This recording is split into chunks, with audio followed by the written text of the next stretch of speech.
Ora então, muito boa tarde, bem-vindos. Vamos dar continuidade aqui aos webinars da CompTIA e hoje vamos falar um bocadinho de troubleshooting, metodologia de troubleshooting. Espero em primeiro lugar que me consigam ver e ouvir em condições. Se me puderem dar um feedbackzinho no chat, agradeço. E vou então começar este webinar com mais assuntos que prendem com a metodologia de troubleshooting e o exame da CompTIA, ou os exames da CompTIA, e continuar então a fazer isto. Então, tendo em conta aquilo que é básico no troubleshooting, nós devemos levar em conta nesta metodologia é o processo de resolução de problemas, causas, sintomas e consequências. Devemos, por exemplo, olhar para os sintomas que o PC possa ter, nomeadamente sintomas ao nível do disco, ecrãs azuis, pausas, quebras de configuração, problemas de sistema operativo, liga, não liga, quais são os sintomas que o nosso computador possa ter ou possa apresentar, quais são as causas que possam levar a esses sintomas e o que é que pode advir daí, que consequências é que poderão advir desses sintomas nos aparecerem.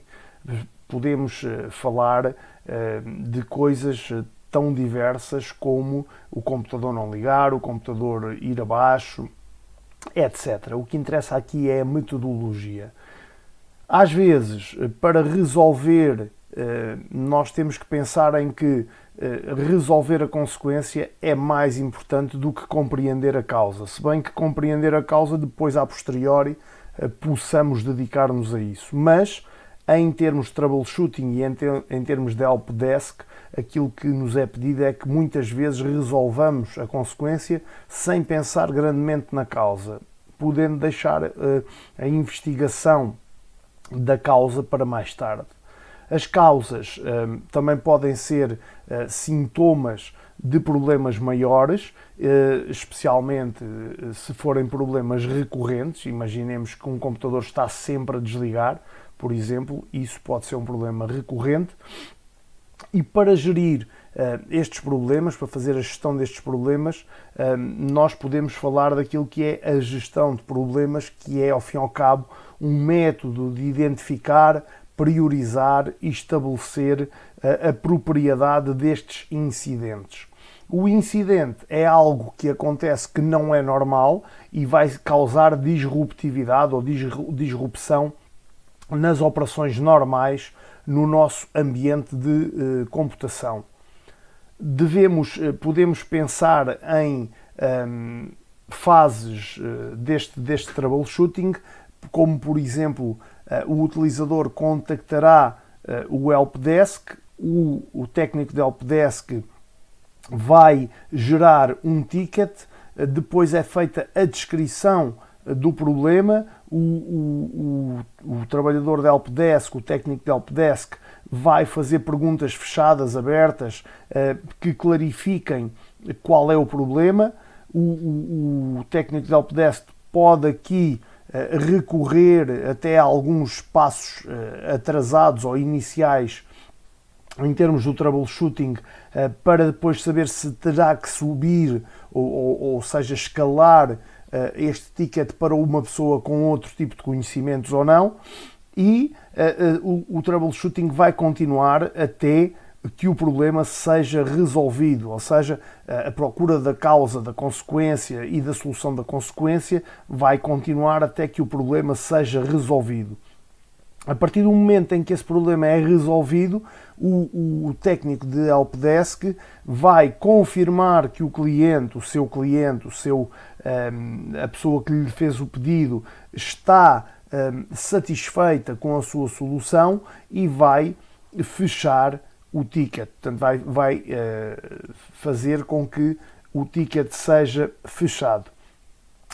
Em termos de CompTIA, o modelo de troubleshooting é claro, portanto, que é identificar o problema, estabelecer uma teoria para a causa provável, testar a teoria para determinar as causas, estabelecer um plano de ação para resolver o problema e implementar a solução, verificar se o sistema funciona em pleno e se é aplicável uma manutenção preventiva ou medidas preventivas para que não volte a acontecer, e depois, eventualmente, até poder escrever documentação onde fica registado o outcome, a solução desse problema. Então, aqui resumindo, em termos básicos, temos aqui o processo de resolução de um problema, é o básico do troubleshooting, as causas, os sintomas e as consequências, alguns exemplos, também aquilo que eu disse ainda há pouco, ou seja, às vezes resolver a consequência é mais importante do que saber a causa, mas as causas também podem ser sintomas de problemas maiores se forem recorrentes, particularmente. A gestão de problemas é então um método que identifica, prioriza e estabelece a propriedade dos incidentes, e depois um incidente é algo que é disruptivo, que não é normal acontecer. Os 4 passos: contacto ao helpdesk, descrição do problema, o operador ou técnico vai fazer os seus passos de troubleshooting, pode encaminhar ou não para cima, para uma pessoa com mais conhecimentos. Se não for necessário, fecha o ticket, o problema está resolvido. Depois, podemos então continuar com a questão de identificar o problema. Perguntar ao utilizador, identificar o que pode ter mudado no ambiente ou no seu ambiente de trabalho, no seu computador, no seu software, no seu hardware, da sua rede, que possa levar à disrupção, à falha. Deve também, antes de fazer modificações na identificação do problema, garantir que tem backups ou fazer backups. Também tentar fazer perguntas sobre mudanças na infraestrutura e no ambiente informático que esteja a trabalhar na altura. Rever o sistema e também os logs das aplicações também pode ser importante. Depois, estabelecer a tal teoria da causa provável, em que vamos fazer questões sobre o óbvio, digamos assim, e, se necessário, fazer uma investigação mais aprovada, mais aprofundada daquilo que possa que estar a acontecer. Depois, testar a teoria, estabelecer o plano de ação para resolver e implementar soluções, verificar se o sistema ficou funcional a 100%, se é aplicável a solução e, se for aplicável, até a implementação de medidas preventivas. No final, podemos, como 6ª medida, criar então documentação onde registremos o problema e como é que os resolvemos. Que é isso que está precisamente nestes 2 slides: identificação do problema, estabelecimento da teoria, testar a teoria, plano de ação, verificar a funcionalidade e escrever as ações e os outcomes em documentação. Importante hoje em dia, tão importante como as hard skills, como saber da área técnica, são as soft skills e as skills, ou seja, as capacidades individuais de comunicação de cada um de nós enquanto técnicos e enquanto técnicos de helpdesk particularmente. As soft skills podem ser tão importantes como as hard skills, as technical skills, e podemos usar aqui nesta questão da comunicação vários tipos de perguntas, também estabelecer uma linha de pensamento, desenvolver uma linha de pensamento para troubleshooting e aplicando as tais soft skills e a comunicação correta, podemos utilizar questões abertas. Questões abertas é encorajarmos a pessoa a explicar-nos o problema pelas suas próprias palavras, ou questões fechadas, questões de sim ou não, de resposta curta. O computador liga? Sim ou não? Se não liga, verificou se a ficha está ligada à tomada? sim ou não. Se não está ligado à tomada, então liga à tomada, verifique novamente se o computador funciona. Funciona? Sim, o problema está resolvido. É claro que isto é um problema muito simples, uma simplificação, mas é isto. As questões fechadas são estas. Depois, o tal plano de ação de troubleshooting que envolve as tais soft skills como manter a calma, fazer pausas para não entrar em burnout, desafiar sempre as assunções, ou seja, aquilo que nós temos como verdades, digamos assim. No outro dia aconteceu-me isto, agora tenho os mesmos sintomas, de certeza que é isto. Pode não ser de certeza, pode obviamente ser, mas as certezas pô-las um pouco de lado. Também fazer contas, digamos assim, aos custos e aos impactos que possa ter o problema nos nossos clientes e tentar acalmá-los também, ajudando-os. E saber quando é que passamos o problema a alguém com mais capacidade, digamos assim, do que nós. Isso é muito importante. Quando é que temos que largar o problema para alguém que perceba mais daquele problema do que nós. E isso leva-nos precisamente a uma parte que é a identificação dos problemas.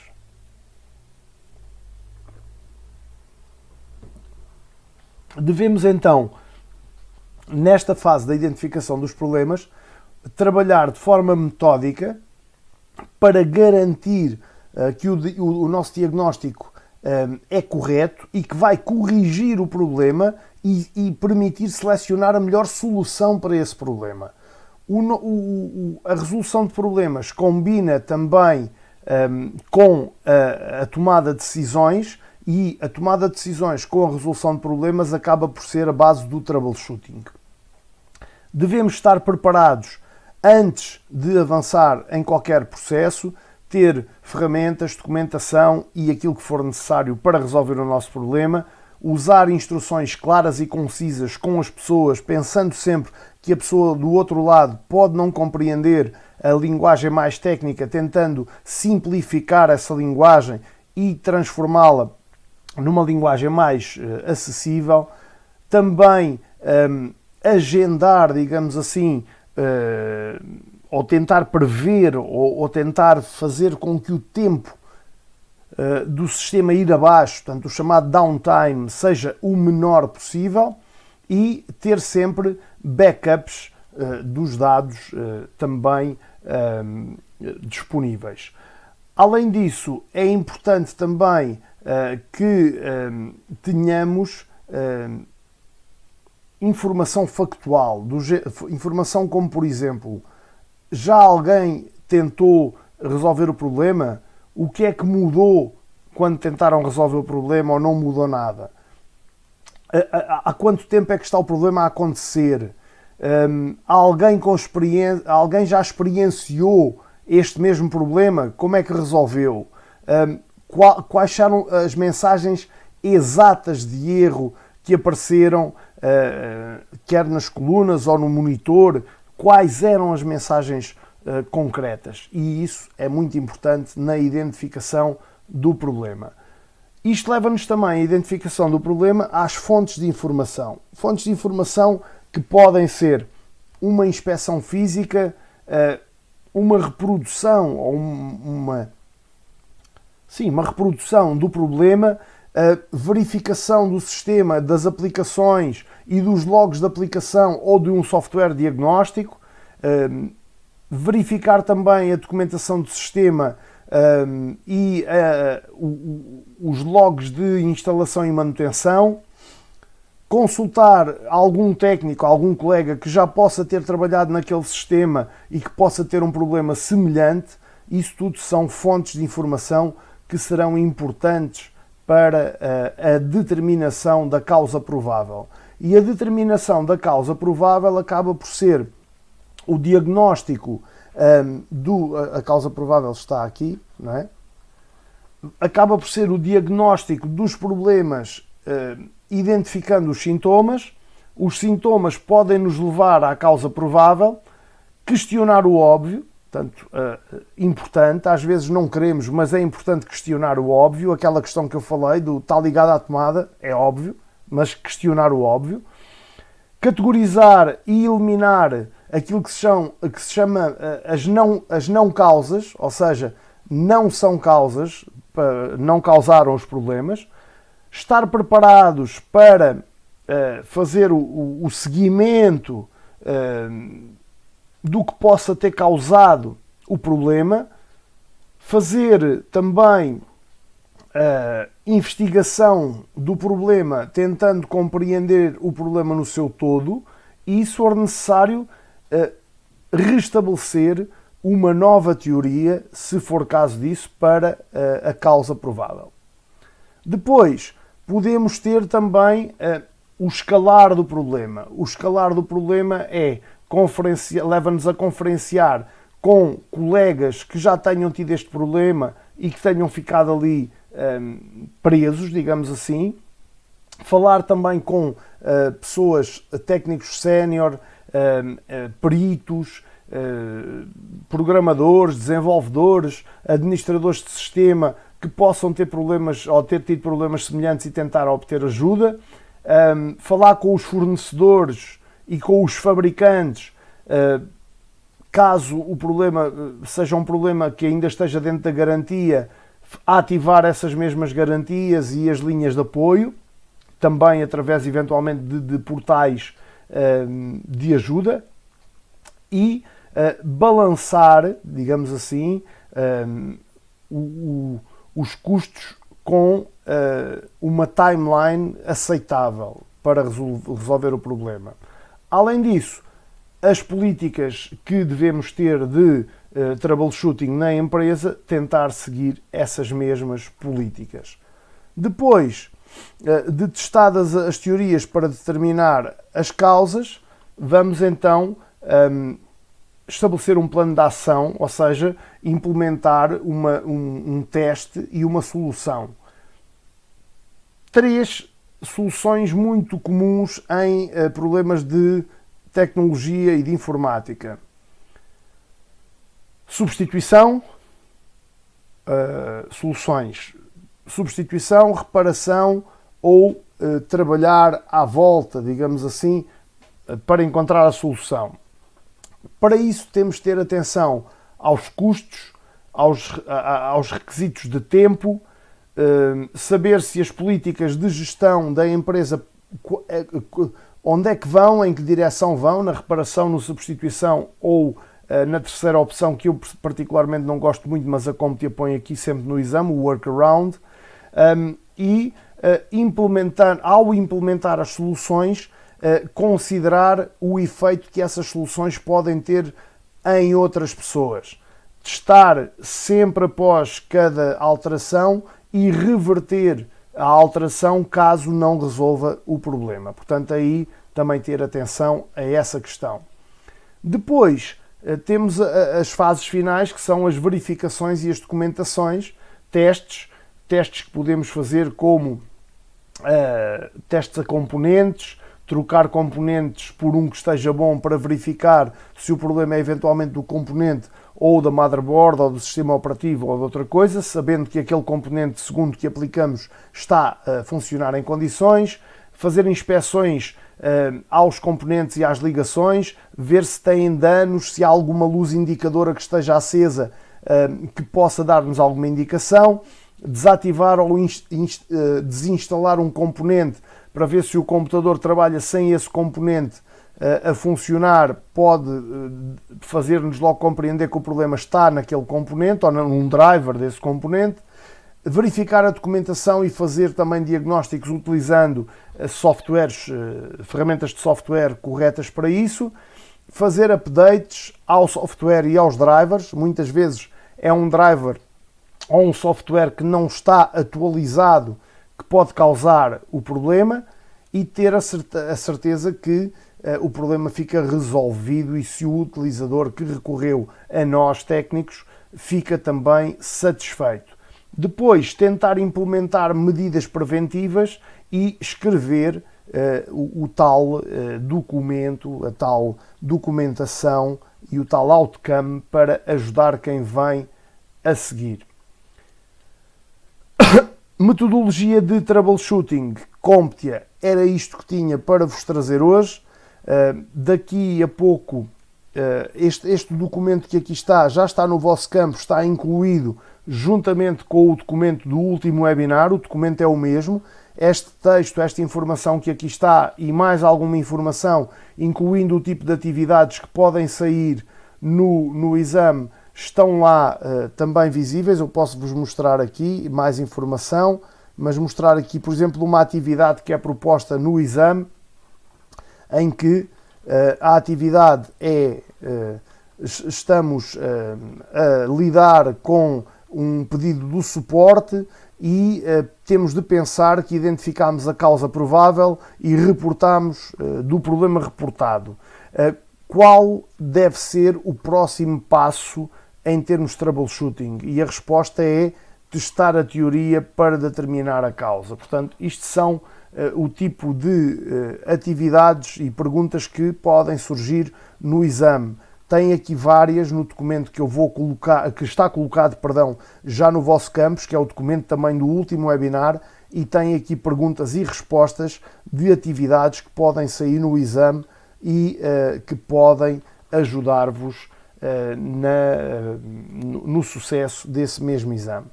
Troubleshooting era o que tinha para vos trazer hoje, metodologia de troubleshooting, e estarei aqui no próximo webinar, que será no dia 11, com estruturas e ficheiros, também exame CompTIA, e depois no dia 14, instalação e configurações de PCs, parte 1, e no dia 26, com a parte 2, porque entretanto, aqui entre 19 e 25, estarei num período de férias, portanto não irão haver webinars nessa semana, de 14 a 26 não irão haver webinars devido às minhas férias.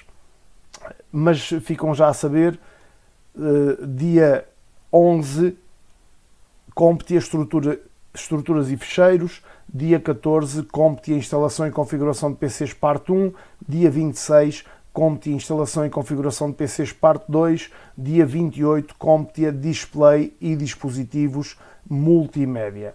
Estes são os webinars até ao final do mês de julho.